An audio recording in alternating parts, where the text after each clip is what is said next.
Hey, it's Jess back with another Misfit Makers Besties tutorial, and this week we are doing this adorable vinyl stripes tumbler with the cupcake topper. Make sure you hit that like and subscribe button. We upload twice a week. Also, check out our free Facebook group, Misfit Makers, and if you want to take your business to the next level, check out our mentorship group, Misfit Makers Besties. Alright guys, so today I'm starting out with this 24-ounce plump from the Tipsy Magnolia and this adorable vinyl from Vinyl Fun for Everyone.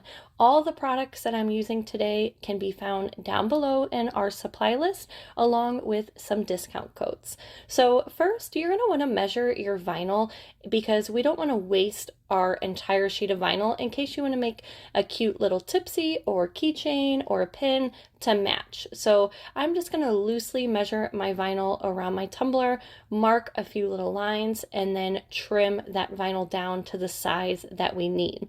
Once we have it sized down, I then am going to apply it straight to my tumbler, peeling up just a little bit of that backing. I then am going to use my squeegee tool to just roll that vinyl all the way around my tumbler.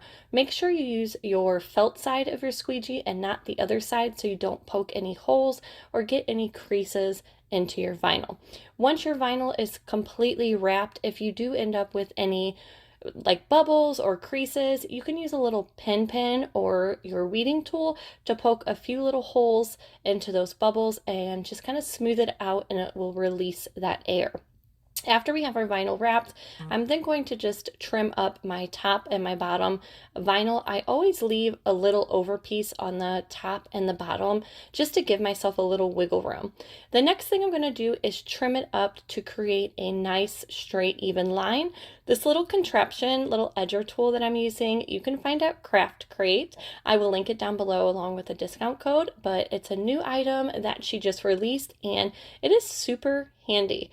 Next, we're going to line our tumbler up with our painter's tape. So as you can see, this is just my regular painter's tape you can find at Michael's or on Amazon, and I'm going to line the entire tumbler with painter's tape, and then after I get a few on there, I'm going to go back and remove every other one. So that's the look of the design. Don't ask me why I removed this first one right here. I wasn't paying attention. I was like, oops. But that's the look of our design. We want vinyl, glitter, vinyl, glitter, vinyl, glitter. Now, your sections aren't going to be perfectly even. After you get all of your sections on there, you can go back and kind of make one section a little bigger, a little smaller if need be, so that last section looks okay. But I promise once you get the glitter on and your vinyl stripes, nobody's going to be able to tell that your sections might not be perfectly even, so don't overthink this step. Once we have our painter's tape and we are happy with the placement of all of our pieces, next you're going to want to take a sharp X-Acto knife and we are going to trim up right alongside all of those painter's pieces. So yes, it is a little tedious. Be careful. Make sure you have a sharp X-Acto knife so you're cutting all the way through that vinyl. But what we're doing is we are using the painter's tape as a stencil, and we're removing those vinyl pieces because we are going to paint and glitter those sections. Once you have all of those done, then you will remove your painter's tape and remove your vinyl, and you will be left with your pattern that you desire. This is actually a design that we're doing at our birthday bash in one of our classes, and I'm so excited. I cannot wait to see everybody's and what vinyl and glitter choices that you guys pick, but I just think it turned out so cute. If you guys want to see how to do the topper, I have another tutorial on just how to do this cute little cupcake topper, so stay tuned and I will post that later on in the week. Okay, so after all of our pieces are pulled, now we're going to go in and paint our sections, whatever glitter color we're going to use. I chose a really pretty blue glitter, so I'm going in with my teal pop of color from CCDIY and just doing a thin coat of paint where all of my stainless steel is, including the butt of my cup. Now, I ended up doing 2 coats of paint drying in between because I wanted to make sure I had good coverage and I didn't want to do 2 coats of glitter. I rather just do 2 coats of paint and save that step later on. After our paint is completely dry and you have painted all of your sections, good thing with pop of color is it dries really, really fast. We're then going to go in and use our adhesive so we can glitter. Today I'm using Mod Podge and I'm using a flat-headed paintbrush, which I find it to be really easy to bump your paintbrush right up to that vinyl because I am not taping off all of my vinyl sections. Now, if you are a messy crafter and you just do not trust yourself, you can just use that painter's tape that you pulled and cover your vinyl pieces to protect them. After you Mod Podge and glitter your other sections, just don't forget to peel up that painter's tape right away. The color of glitter I'm using today is called Bejeweled, and it is from Peachy Olive. It is one of my go-to favorite blues. I just love this color. I think it is stunning. Such a pretty blue. After we've glittered all of our sections, I then want to make sure that I seal this glitter so when I epoxy it, my glitter doesn't shift. So I went in after all of my glitter sections were dry. If you want to speed up that process, you can use a heat gun to dry that Mod Podge. Then I went in with a coat of Mod Podge on top of my glitter sections to seal all that glitter in. You can use whatever sealer that you normally use. I know a lot of people use Rust-Oleum clear spray sealer, but for designs like this, I just like Mod Podge. All right, so this is the fun part, and I made a little mistake, but we fixed it, so don't worry. But this is a daddy drip from Craft Crate, and these you will get a perfect drip every single time, but don't do what I did. So for one, you're going to want to add your drip before you glitter, okay? Because it's a very tight fit, and I had to use like my paintbrush here to kind of bang it on there. Second, paint your drip or glitter your drip, do whatever you want to do to your drip before you add it to your cup.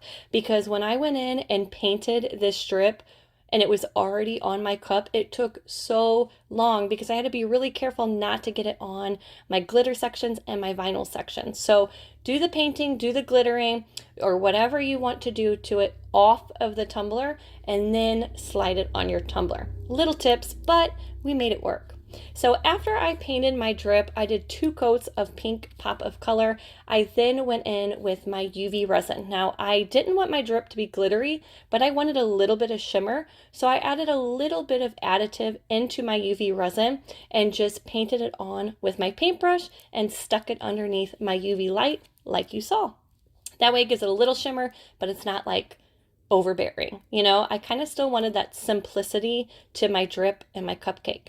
Next, we are going to line up all of our lines. This is holographic vinyl, 0.05 by 12 inches long, and just make sure you trim up all of those corners really well. After we get our vinyl pieces on, I did end up doing a coat of quick coat to seal my vinyl in because epoxy likes to repel that holographic vinyl. So just do a thin coat of quick coat from CCDIY. Once that was dry, I went in with my first coat of epoxy, or my second coat of epoxy, which I used 35 mLs of Fast Set from CCDIY. I let it turn for about 2 hours, 2.5 hours, until I was able to clean up my rims and then go in with my final coat. Now for my final coat of epoxy, I always like to use medium viscosity, which is also another amazing epoxy from CCDIY, but it is a thinner epoxy. After my quick coat and my epoxy was dry, I decided to go in right before my final coat and do a outline around my drip with my reflection marker. I just thought this would be really cute and make that drip stand out a little more. This is also another CCDIY product, but it's almost like a mirror, like a silver mirror reflection pin, and I thought it looked great. It matched my vinyl stripes. I really was happy with it. Here my tumbler is turning for its final coat. Oh, look at that shine. It looks so pretty. And then after that, my tumbler was completely done. Like I said, if you want to see how I did this adorable topper to match, you will have to watch my next tutorial. But besties, I hope you love this at the birthday bash, and if you have any questions or concerns, make sure you leave some comments down below for us. I forgot to mention that this cupcake topper lights up too. Ooh, but adorable. Voila! Hope this tutorial inspired you in some sort of way, and I will see everybody later.